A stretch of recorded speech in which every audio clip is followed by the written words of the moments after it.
God said, "Stop worrying about money." Neville Goddard. Neville Goddard taught that the money trouble you carry tonight is not a money problem at all. It is a state you have been sleeping and waking inside without knowing you could ever leave it. There is a verse Neville Goddard loved to open, tucked at the end of nearly every prayer you have ever spoken. One small word, Amen, and in the book of Revelation chapter 3 verse 14, it is written, "These things saith the Amen, the faithful and true witness," and Neville would stop you right there and say, "Do you see it? Amen is not a polite closing to a request. Amen is a name. It is the name of a state of consciousness. The state of it is finished. The state of so be it. So be it means you have stopped asking and started knowing." And Neville taught that every time you have prayed about money and ended in worry instead of amen, you did not fail to receive, you succeeded. You received exactly the state you actually sealed your prayer with. Worry is its own amen. Worry says so be it to lack, just as surely as faith says so be it to plenty. And this is why working harder while worrying more has never once solved the money trouble, because you were not lacking effort. You were sealing the wrong prayer with a confident amen every single night. And you are not the only one who has done this. Nearly everyone has, quietly, without ever knowing it was a choice. So before we go further, let's plant a new amen in you right now, something you can say and actually feel, not as a hope, but as a fact already true in the unseen. Say it with me. I am provided for. I am at peace with money. Imagination creates my reality. Again, I am provided for. I am at peace with money. Imagination creates my reality. And if something in you just went quiet when you said that, good, that quiet is recognition. Type the words "it's done" in the comments below, not as a wish but as your own amen. Let it be your seal. The first key is this: worry is not concern about money. Worry is a completed prayer, and it is answered on schedule every time. Think of the woman who checks her bank balance every morning with a tight chest. She believes she is being responsible, but Neville would say she is being obedient. Obedient to a state, and a state is simply a room in consciousness, furnished long before you ever walked into it. She has walked into the room called not enough, and like any room, it furnishes her life to match its walls. The mail brings the bill she expected. The price of everything seems to rise the moment she looks. Not seeing that she is the one who keeps opening this door every morning, it is not that money is scarce. It is that she has assumed scarcity so faithfully that scarcity has become loyal to her in return. And here Neville taught something that quietly changes everything once you hear it. You are not your state. You only ever visit it, the way a traveler visits a country and, for a season, speaks its language and keeps its customs. Forgetting a passport home was always in his pocket. She has simply forgotten she is the traveler and not the country. Notice, she never once thinks of herself as praying, yet every feeling is a prayer. The tight chest is a prayer. The sigh before opening the banking app is a prayer, said with more conviction than she has ever said amen in church. And it is answered exactly as spoken, not because life is cruel, but because law is precise. Watch a man at a coffee counter quietly counting in his head before he orders, calculating whether he can afford the size he wants. That small, silent arithmetic is a prayer too, whispered so quietly he does not notice his own lips moving. And the counter, faithful as ever, answers him in kind. Here is the shift. The moment you feel calm about an unpaid bill, truly calm, you have moved out of that room. You are standing somewhere else in consciousness, and you do not fix a state, you simply leave it, the way you leave a cold room for a warm one. You do not argue with the cold, you simply walk through the door. So today, when worry rises, do not fight it. Just notice you are in a room, and ask quietly, is this the room I choose to live in? And if not, walk out in feeling, right there at the sink, in the car, in the checkout line. That small private walking out is the whole of this key. The bill can sit on the table all it likes. It has no authority over what you assume about yourself, unless you hand it that authority with your own attention. So hand it nothing. Feel finished with the worry the way you feel finished with a meal you have no more appetite for. Let the bill be paper. Let your feeling be sovereign. And let that be enough for today. I live where I choose, not where the bill points. The second key is this. Everyone connected to your money is you, pushed out. Seen at a distance, Neville taught that the outer world is a mirror of the inner man, so the employer who seems to withhold a raise, the client who pays late, the family member who asks for a loan and never returns it, these are not separate people running their own unrelated stories. They are dramatizing something already assumed within you about yourself and about supply. Hard as that is to hear when the rent is due, it is the most hopeful thing you will hear this year, because it means you are not at the mercy of other people's decisions about your money. You are only ever at the mercy of your own assumption, which you can change tonight. Picture the man who feels unseen at work, passed over for promotion again and again. He complains about his manager, and the complaint feels justified. But Neville would ask him gently, "What have you been assuming about your own worth when no one is watching?" Because the manager is only agreeing with him. The outer figure has no power to invent an opinion of him that he has not first quietly held of himself. So the real work is never with the manager. The real work is alone, in the quiet, feeling worthy of recognition until it is simply how he carries himself into every room. And here is another face of the same mirror, so you can see how faithfully it works. Picture a woman who runs a small shop, and every customer who walks in seems determined to talk her price down. She has begun to dread the door chime. She tells herself people are simply cheap these days, but notice, before she ever opens that shop each morning, she has already walked through her books with a tight throat, already whispered to herself that she is undercharging, that she is not really worth what she asks. She does not say this loudly. She barely says it at all. It moves under her thinking like a current. And yet every customer who steps through that door seems to sense it and act accordingly, haggling, hesitating, asking for a discount she almost expects before they open their mouths. She believes she is reading them, but she is actually reading herself back, dressed in their faces. The moment she quietly begins to feel that her prices are fair, that her work is worth its worth, something in the room changes, not because she trained herself to argue better, but because the mirror has nothing left to reflect but a woman who already knows her value, and customers who came only to test that will simply stop finding a reason to. So here is the practical piece. You cannot argue a mirror into showing you a different face. You can only change the face. So stop rehearsing what the client owes you or what the customer keeps trying to take from you, and instead ask, quietly, honestly, what have I been assuming about myself that this person is only reflecting back to me? Sit with that for a moment. It is not comfortable, but it is the door out.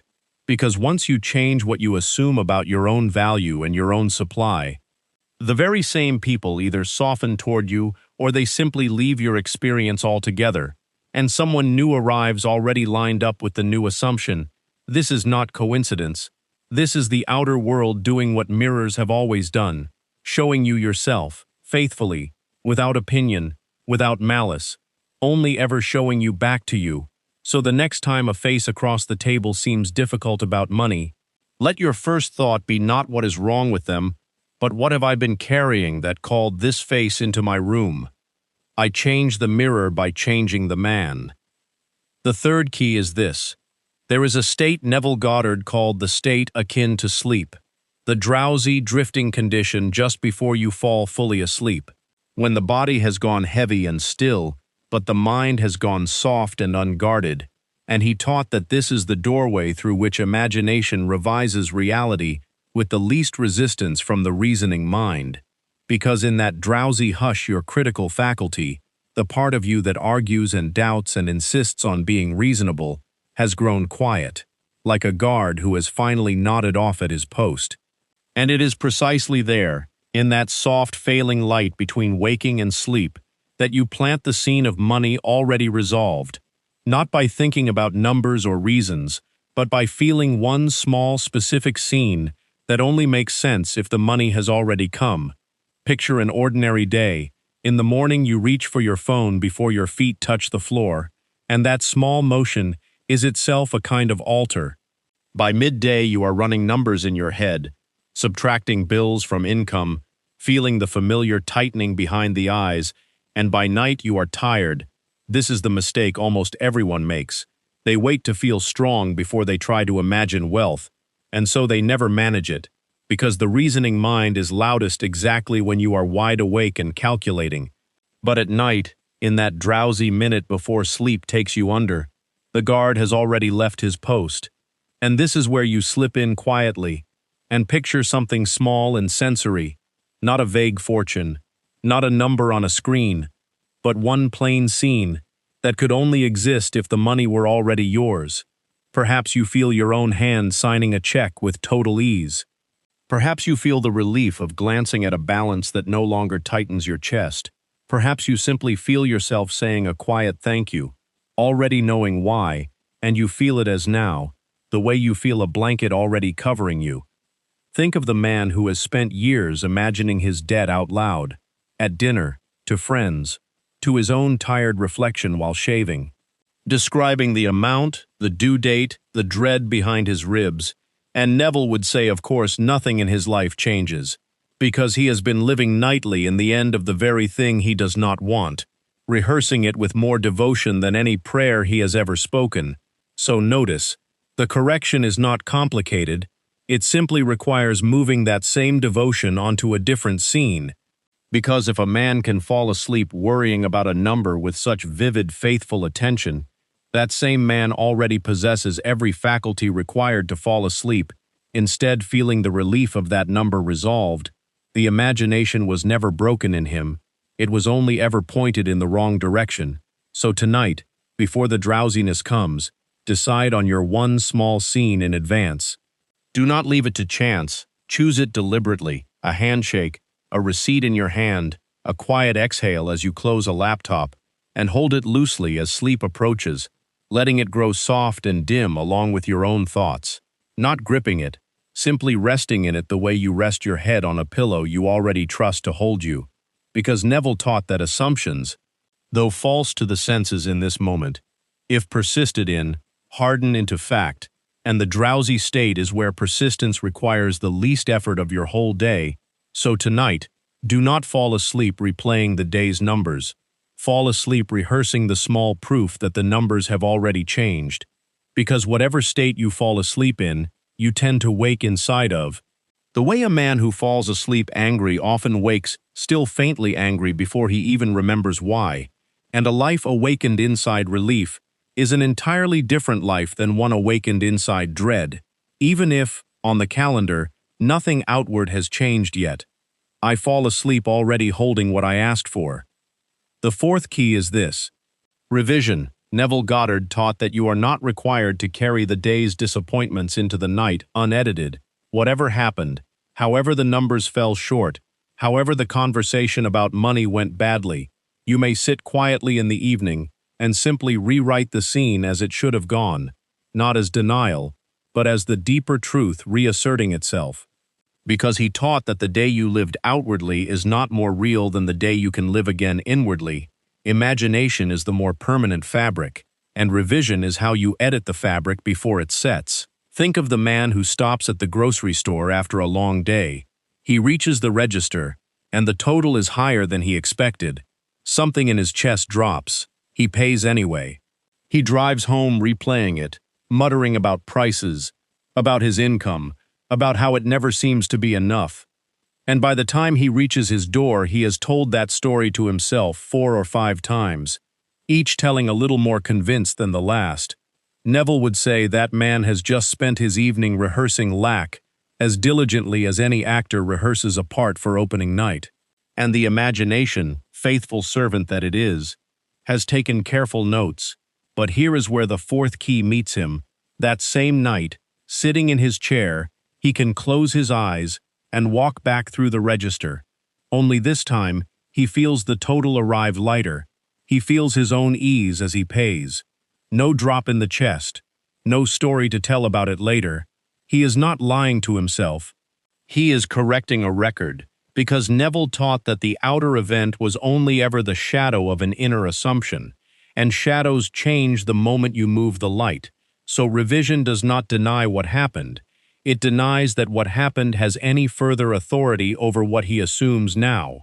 Pause for a moment right now and pick one real disappointment about money from this past week. Something specific, an unexpected charge, an awkward conversation about a debt, a moment you flinched at a price tag. Hold it gently in mind. Now, in feeling, replay it the way you wished it had gone.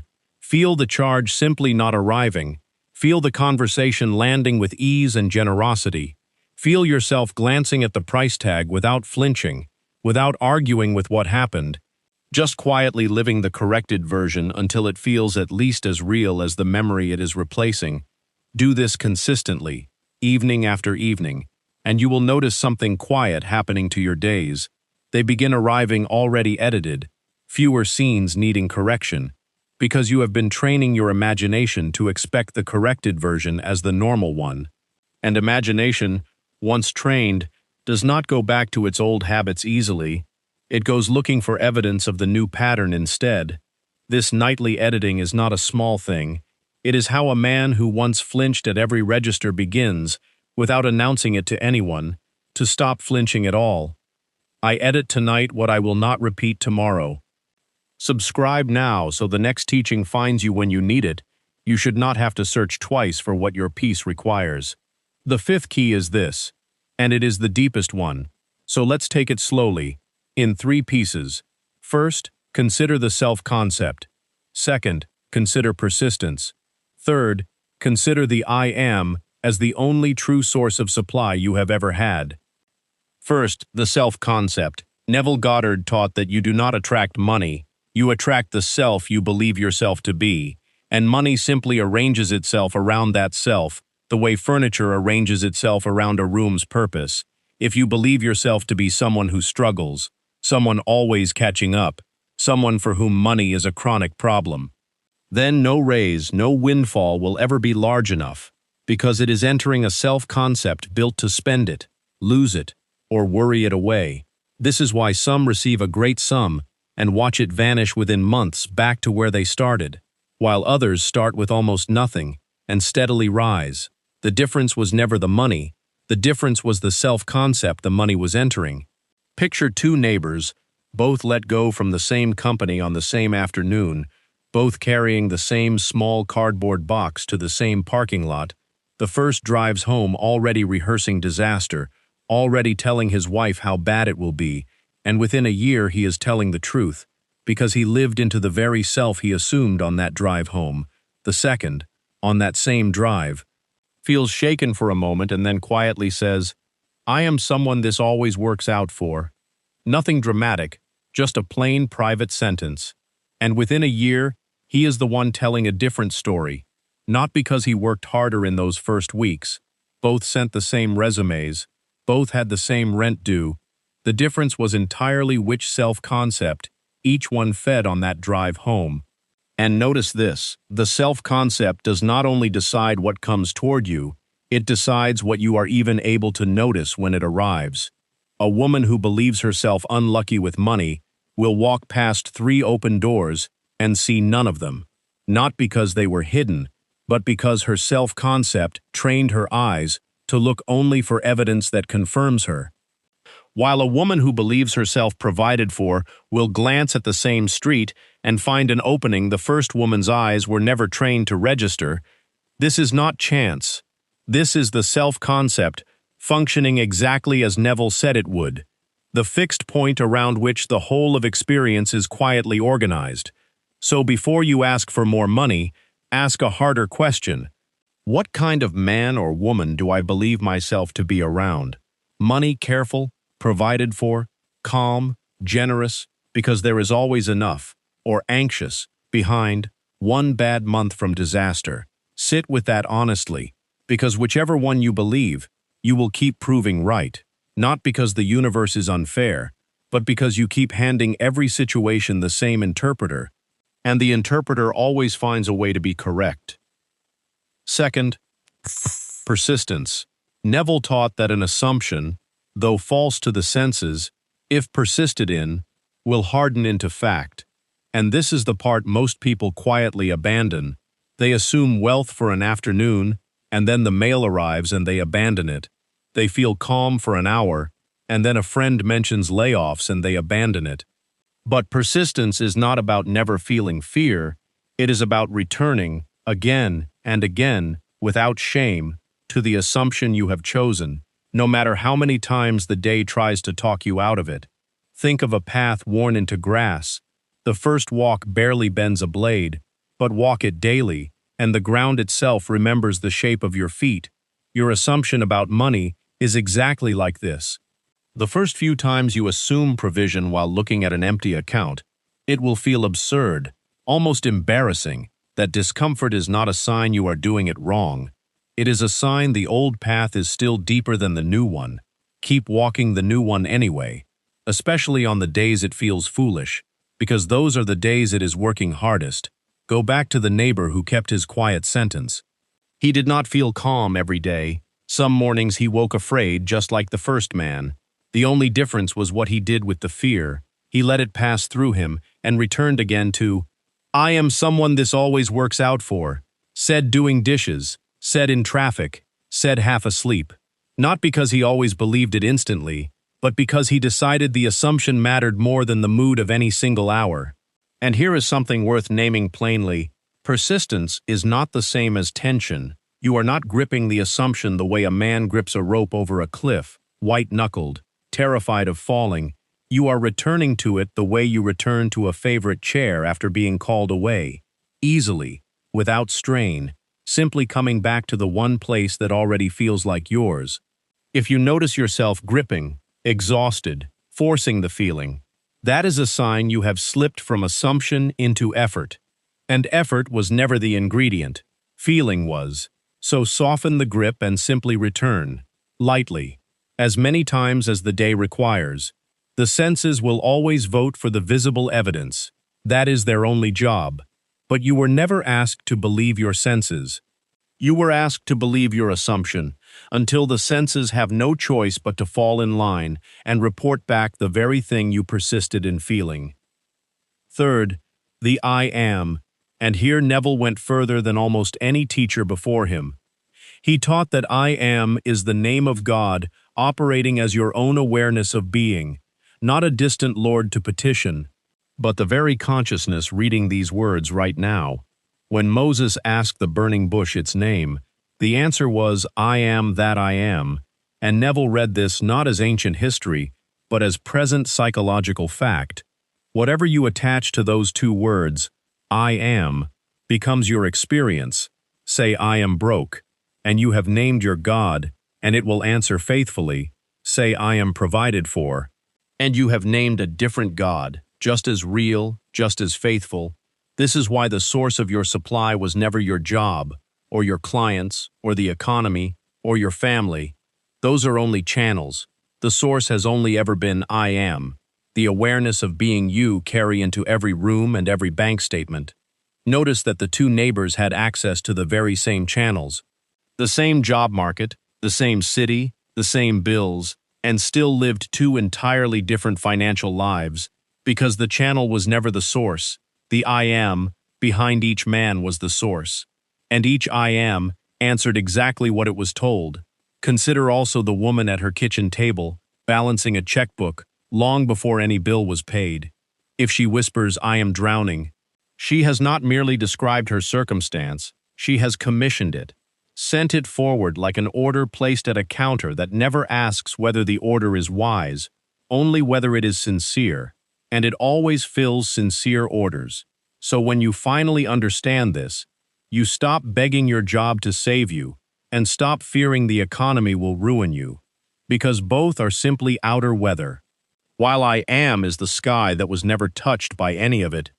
This is the quiet mastery Neville pointed toward, not controlling every event, but knowing yourself as the one appointing power beneath every event. So today, catch yourself the next time you say, "I am worried, I am behind, I am struggling," and gently, without force, replace it. "I am provided for, I am at peace." I am the one imagining all of this, and mean it, even for 3 seconds. Because 3 honest seconds of a true I am outweighs an hour of anxious calculation. This is the whole of the 5th key. The self-concept decides what money means to you. Persistence decides how long it takes to show up. And I am decides that you were never actually asking anyone but yourself. I am the source my money has always pointed back to. The 6th key is this: live already inside the end you desire, and let gratitude be the proof that you are there. Neville Goddard taught that living in the end means you stop standing outside your wish, hoping, and step inside it now, in feeling, looking out from it as your only home. So instead of hoping money will stop being a worry, you feel tonight what it is like to already be someone for whom money is settled, quiet, unremarkable. The way breathing is unremarkable. You do not celebrate breathing every few minutes. You simply breathe, and that settled, unremarkable knowing, not excited affirming, is the maturity Neville pointed us toward. Picture a woman at her kitchen table on a Sunday evening with a small stack of bills. The old way was to tighten before she even opened the envelope, to sigh before she signed. Living in the end changes what happens at that same table. She opens the same envelopes, writes the same amounts. Nothing outward is different yet, but she is no longer outside the wish begging it to be true. She is inside it, paying bills the way a woman pays who has never doubted there is more where this came from. And when she closes the checkbook, a small, unrehearsed thank you rises in her. Not for money that is coming, but the sound a person makes realizing she was never as afraid as she had been performing. And gratitude here is not a technique to summon money. It is simply what a settled person does. Unforced, the way you feel relief coming home after a long day. So if gratitude feels difficult to manufacture, stop manufacturing it, and ask instead, who would I have to already be for thankfulness to be my natural response to this exact moment? And then, for a few seconds, be that one. Let the mailbox, the register, the bill on the table become ordinary again. Not because you solved anything outwardly, but because you quietly moved your address in consciousness, and an address, once truly moved, stops sending you back to the old rooms. Let gratitude find you this week in exactly this kind of ordinary moment. The grocery line, the gas pump, the bill on the table, and there, quietly, feel that the worry was never required.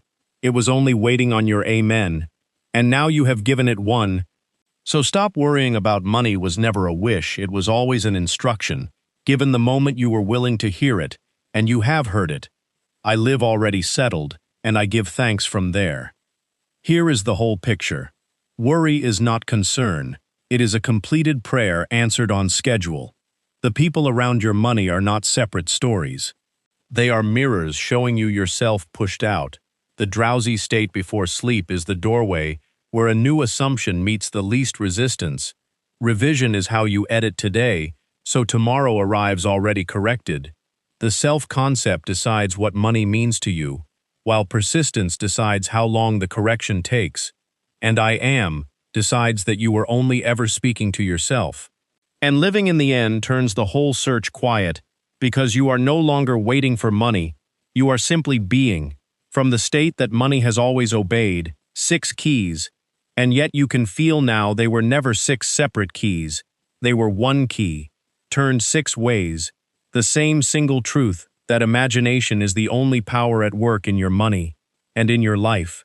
Seen from 6 angles, so that at least one of them would finally reach you where you actually live. Carry this with you as your amen tonight. I am provided for. I am at peace with money. Imagination creates my reality. And that, gently, quietly, is God saying stop worrying about money. Not as a command from outside you, but as the truth of I am, finally recognized from within.